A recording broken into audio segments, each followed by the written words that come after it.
विश्वविख्यात ज्ञान और मोक्ष के पवित्र नगरी गया जी के हम प्रणाम करही।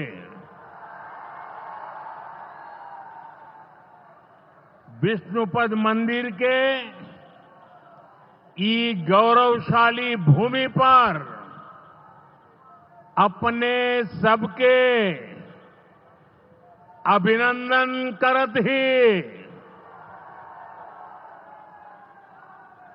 बिहार के राज्यपाल आरिफ मोहम्मद खान जी, यहां के लोकप्रिय मुख्यमंत्री नीतीश कुमार जी, दल के मेरे सहयोगी जीतन राम मांझी जी, राजीव रंजन सिंह, चिराग पासवान जी, रामनाथ ठाकुर जी, नित्यानंद राय जी, सतीश चंद्र दुबे जी, राजभूषण चौधरी जी, डिप्टी सीएम सम्राट चौधरी जी, विजय कुमार सिन्हा जी, बिहार सरकार के मंत्रीगण, संसद में मेरे साथी उपेंद्र कुशवाहा जी, अन्य सांसदगण और बिहार के मेरे प्यारे भाइयों और बहनों, गया जी की ये धरती अध्यात्म और शांति की धरती है। ये भगवान बुद्ध को बोध कराने वाली पावन भूमि है।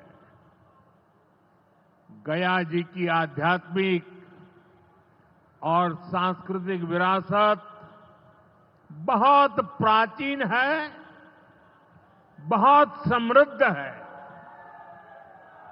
यहां के लोगों की इच्छा थी कि इस नगरी को गया नहीं, गया जी कहा जाए। मैं इस निर्णय के लिए बिहार सरकार का अभिनंदन करता हूं। मुझे खुशी है कि गया जी के तेज विकास के लिए बिहार की डबल इंजन सरकार लगातार काम कर रही है। भाइयों बहनों, आज भी गया जी की पावन भूमि से एक ही दिन में 12,000 करोड़ रुपए की परियोजनाओं का लोकार्पण या शिलान्यास हुआ है। इनमें ऊर्जा, स्वास्थ्य और शहरी विकास के जुड़े कई बड़े प्रोजेक्ट्स हैं। इनसे बिहार के उद्योगों को ताकत मिलेगी और युवाओं के लिए रोजगार के नए अवसर भी बनेंगे। मैं इन परियोजनाओं के लिए बिहार के लोगों को बधाई देता हूं। बिहार में बेहतर स्वास्थ्य सुविधाओं के लिए आज यहां हॉस्पिटल और रिसर्च सेंटर का उद्घाटन भी हुआ है। अब बिहार के लोगों को कैंसर के इलाज के लिए एक और सुविधा मिल गई है। साथियों, गरीब के जीवन से मुश्किलें दूर करना, महिलाओं के जीवन को आसान बनाना मुझे जनता जनार्दन का सेवक बनकर यही काम करने में सबसे ज्यादा खुशहाली होती है। जैसे गरीब को पक्का घर देना, साथियों, मेरा एक बड़ा संकल्प है। जब तक हर जरूरतमंद को पक्का घर नहीं मिल जाता, मोदी चैन से नहीं बैठेगा।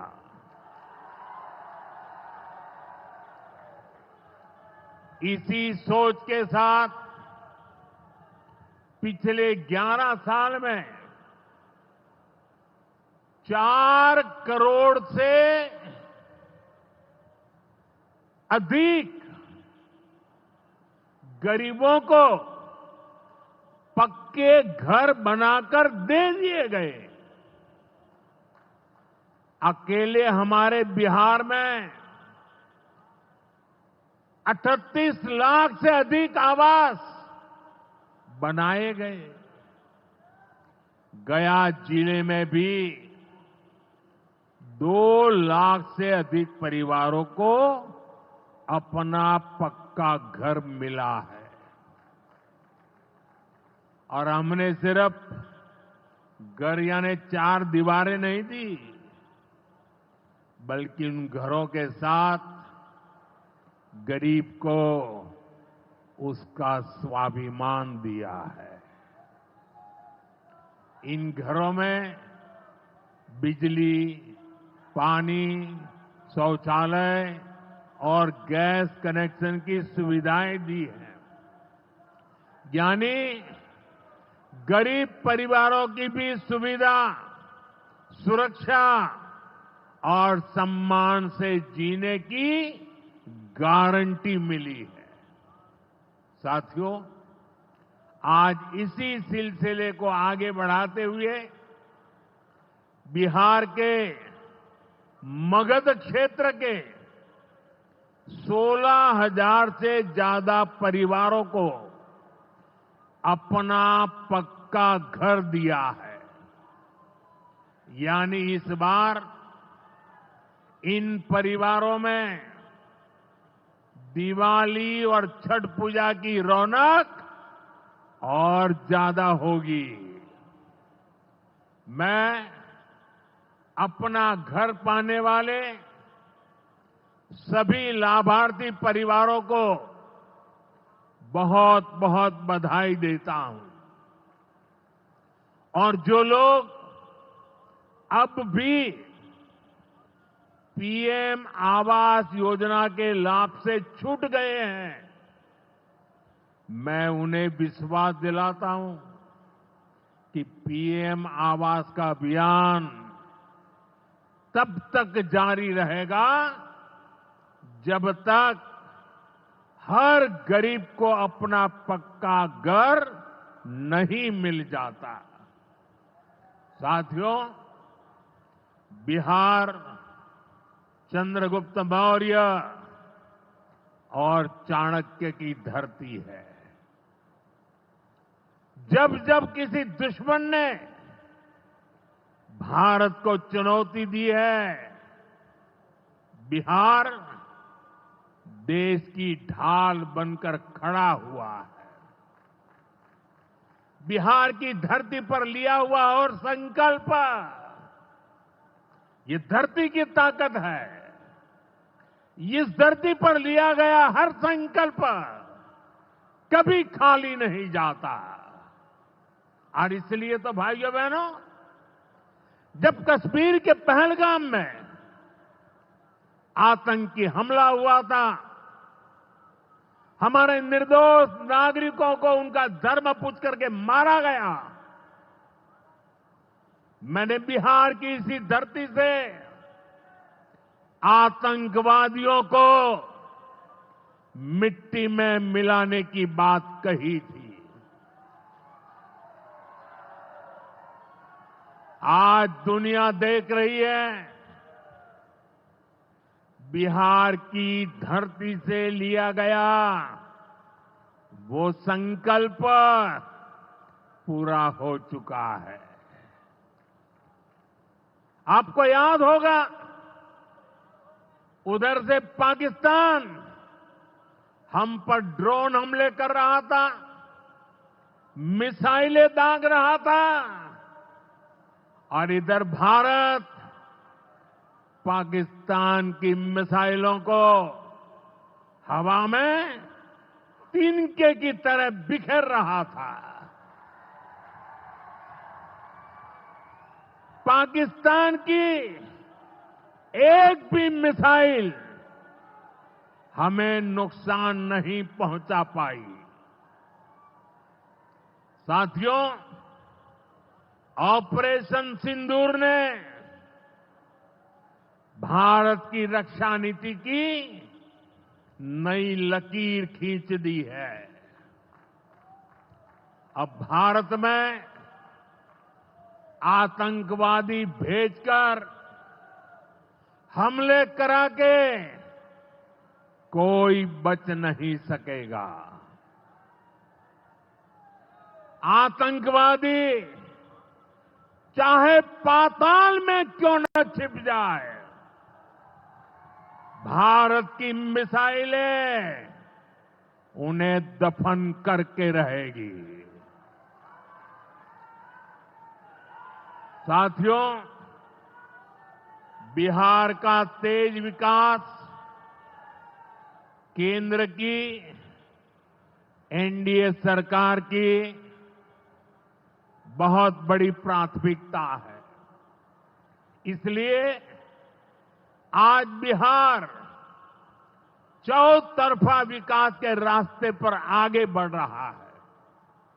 बीते वर्षों में पुरानी समस्याओं के समाधान तलाशे गए हैं और नई प्रगति के रास्ते भी बनाए गए हैं। आप याद करिए, लालटेन राज में यहां कैसी दुर्दशा थी। लालटेन राज में एक क्षेत्र लाल आतंक से जकड़ा हुआ था। माओवादियों की वजह से शाम के बाद कहीं आना जाना मुश्किल था। गया जी जैसे शहर लालटेन राज में अंधेरे में डूबे रहते थे। हजारों गांव ऐसे थे जहां बिजली के खंभे तक नहीं पहुंचे थे। लालटेन वालों ने पूरे बिहार के भविष्य को अंधेरे में धकेल दिया था। न शिक्षा थी, न रोजगार था। बिहार की कितनी पीढ़ियों को इन लोगों ने बिहार से पलायन के लिए मजबूर कर दिया था। साथियों, बिहार के लोगों को आरजेडी और उनके साथी सिर्फ अपना वोट बैंक मानते हैं। उन्हें गरीब के सुख दुख, गरीब के मान सम्मान से कोई मतलब नहीं है। आपको याद होगा, कांग्रेस के एक मुख्यमंत्री ने मंच से कह दिया था कि अपने राज्य में बिहार के लोगों को घुसने नहीं देंगे। बिहार के लोगों से कांग्रेस की इतनी नफरत, बिहार के लोगों के प्रति इतनी घृणा, और कोई भूल नहीं सकता।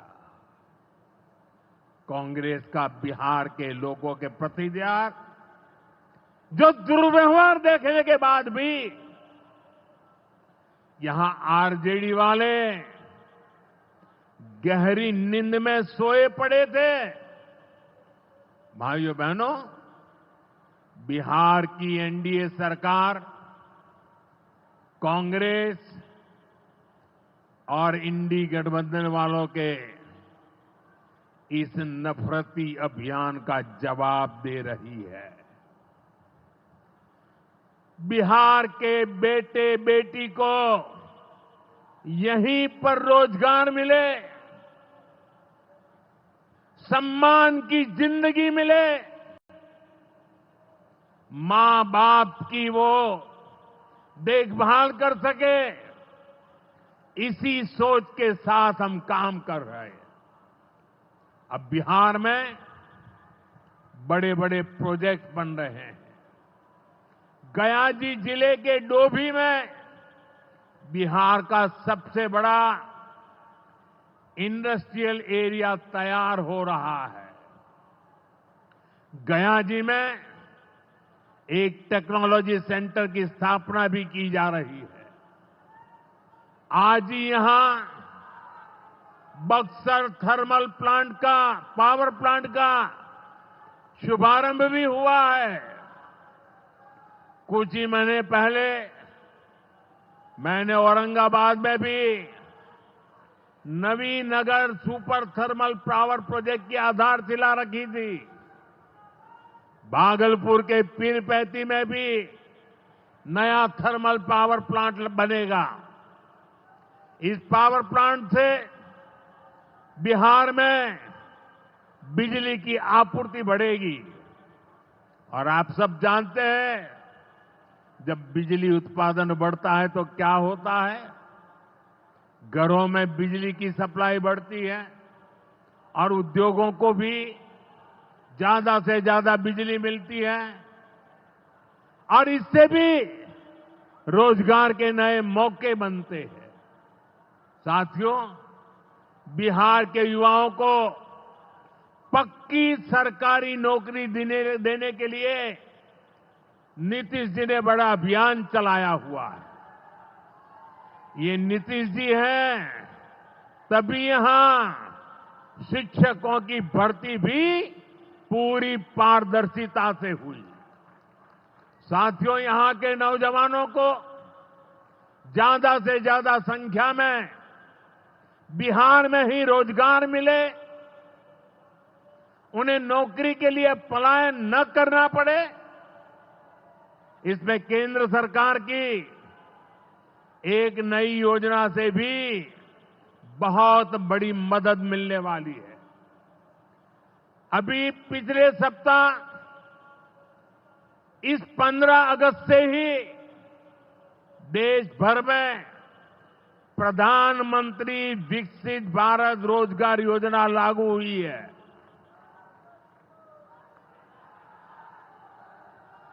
इसके तहत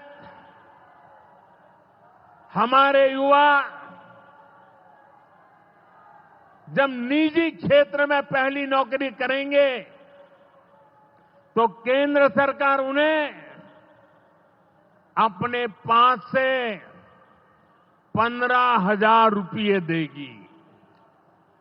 जो प्राइवेट कंपनियां युवाओं को रोजगार देगी, उन्हें भी अलग से पैसे सरकार देगी। इस योजना का बहुत बड़ा लाभ बिहार के मेरे युवाओं को भी होगा। साथियों, हमारे देश में कांग्रेस हो, आरजेडी हो, इनकी सरकारों ने कभी जनता के पैसे का मोल नहीं समझा।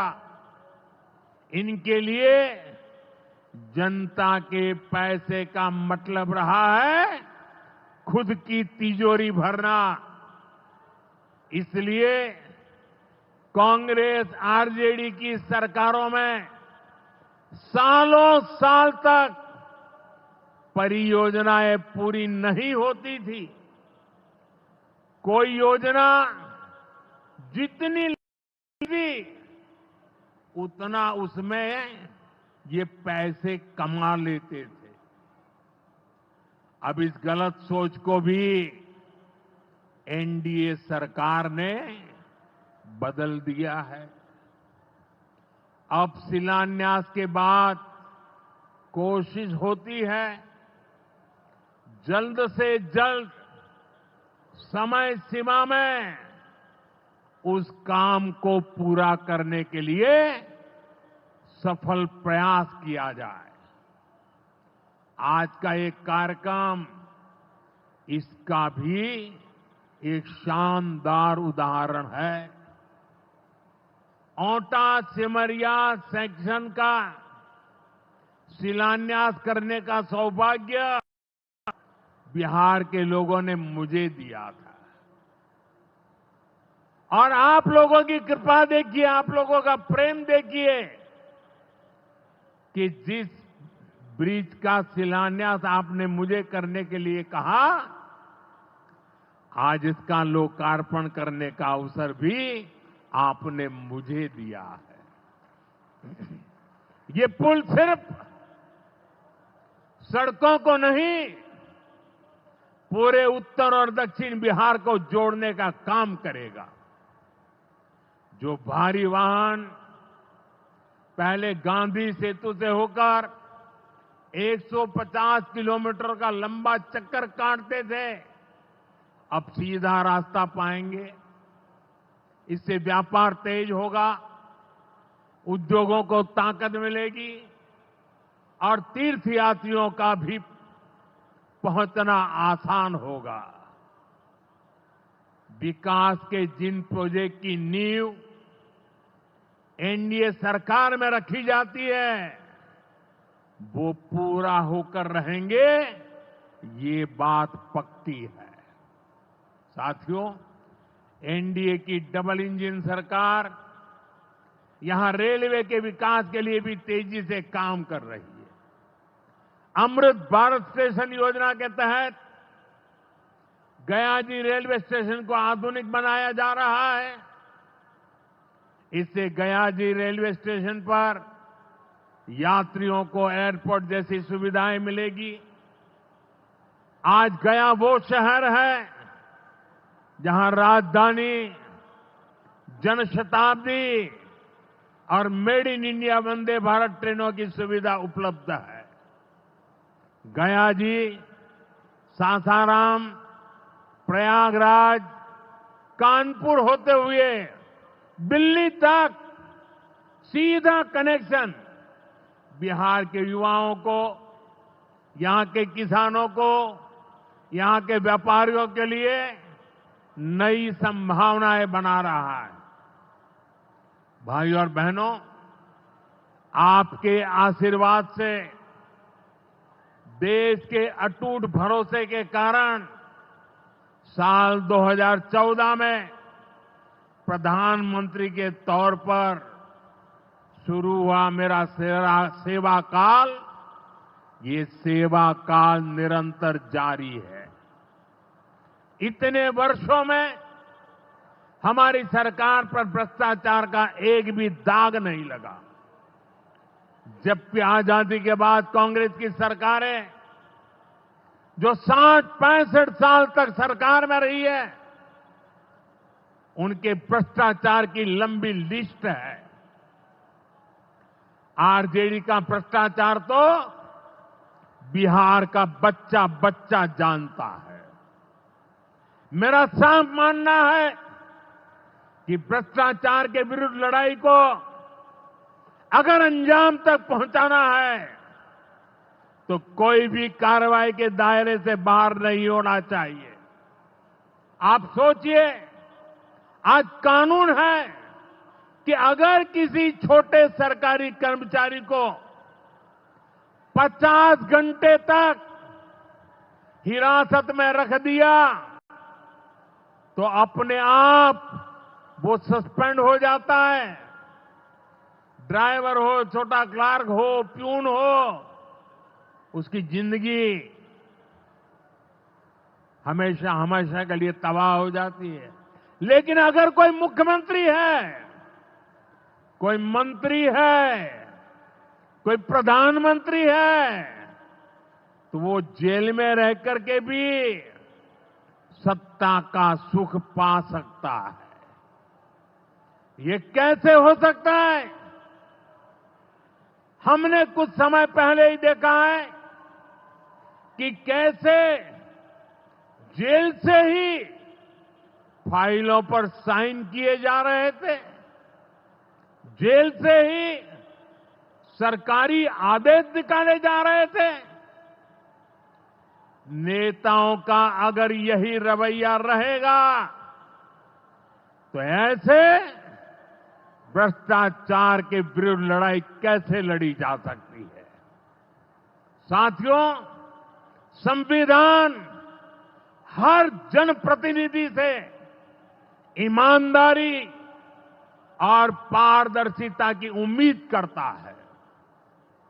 हम संविधान की मर्यादा को तार तार होते नहीं देख सकते। इसलिए एनडीए सरकार भ्रष्टाचार के खिलाफ एक ऐसा कानून लाई है जिसके दायरे में देश का प्रधानमंत्री भी है। इस कानून में मुख्यमंत्री और मंत्रियों को भी शामिल किया गया है। जब ये कानून बन जाएगा तो प्रधानमंत्री हो या मुख्यमंत्री या फिर कोई भी मंत्री, उसे गिरफ्तारी के 30 दिन के अंदर जमानत लेनी होगी और अगर जमानत नहीं मिली तो 31वें दिन उसे कुर्सी छोड़नी पड़ेगी।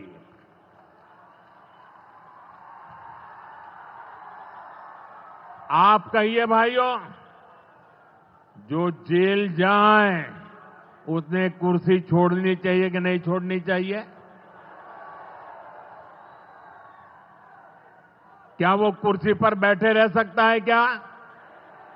क्या वो सरकारी फाइलों पे साइन कर सकता है क्या? क्या जेल में से कोई सरकार चला सकता है क्या? और इसलिए ऐसा सख्त कानून बनाने की तरफ हम आगे बढ़ रहे हैं। लेकिन साथियों, ये आरजेडी वाले, ये कांग्रेस वाले, ये लेफ्ट वाले इस कानून का विरोध कर रहे हैं। ये बहुत गुस्से में है और कौन नहीं जानता उनको किस बात का डर है।